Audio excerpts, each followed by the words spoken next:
नाशिक आणि त्र्यंबकेश्वरमध्ये पहाटेच्या सुमाराला मुसळधार पाऊस झाला। त्र्यंबकेश्वरच्या रस्त्यांना नद्यांचं स्वरूप आलं होतं। 1-1.5 तासानंतर पावसाचा जोर काही प्रमाणात कमी झाल्यानं रस्त्यावरील पाणी ओसरलंय, तर दुसरीकडे नाशिकची गोदावरी नदी सलग 13 दिवसापासून प्रवाहित आहे। गंगापूर धरणातून 1360 क्युसेक वेगानं पाण्याचा विसर्ग सुरू आहे। येत्या काही काळात पावसाचा जोर वाढला तर धरणातून पाण्याचा विसर्ग वाढवला जाण्याची शक्यता आहे। त्यामुळे गोदावरी नदीच्या पाणी पातळीमध्ये ही वाढ होण्याची शक्यता आहे। आढावा घेतलाय मुकुल कुलकर्णी यांनी।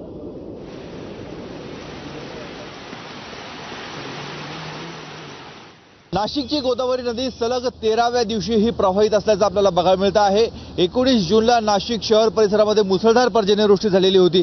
त्र्यंबकेश्वर तालुक्यामध्ये देखील तशीच परिस्थिती होती। त्यामुळे गोदावरी नदीमधनं पाण्याचा विसर्ग हा वाढवण्यात आला होता। जून महिन्याच्या अखेरच्या टप्प्यामध्ये गोदावरी नदीला पूरसदृश परिस्थिती निर्माण झाली होती। विसर्गही वाढवण्यात आलेला होता। मात्र टप्प्याटप्प्याने विसर्ग कमी केला तरी देखील आज पहाटेपासून नाशिक शहर आणि त्र्यंबकेश्वर परिसरामध्ये पुन्हा एकदा मुसळधार पर्जन्यवृष्टी झालेली आहे। त्यामुळे गोदावरी नदीच्या पाणी पातळीमध्ये वाढ होण्याची शक्यता ही व्यक्त केली जाते। सध्या गंगापूर धरणामधनं 1360 क्युसेक वेगानं पाण्याचा विसर्ग सुरू आहे।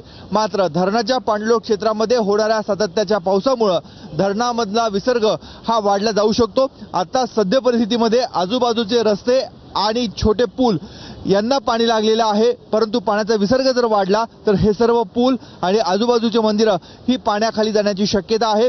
दुतोंड्या मारुती त्याच्या आता चरणाला पाण्यानं स्पर्श केलेला आहे, परंतु जर गोदावरीच्या पाण्याची पातळी वाढली तर दुतोंड्या मारुतीच्या गुडघ्यापर्यंत पाणी जाण्याचा देखील शक्यता व्यक्त केली जाते। त्यामुळे नागरिकांना सतर्क राहण्याच्या सूचना नाशिक महानगरपालिका त्याचबरोबर जिल्हा आपत्ती व्यवस्थापन विभागाच्या माध्यमातून देण्यात आलेल्या आहेत। कॅमेरामन मयूर बारगेसह मुकुल कुलकर्णी।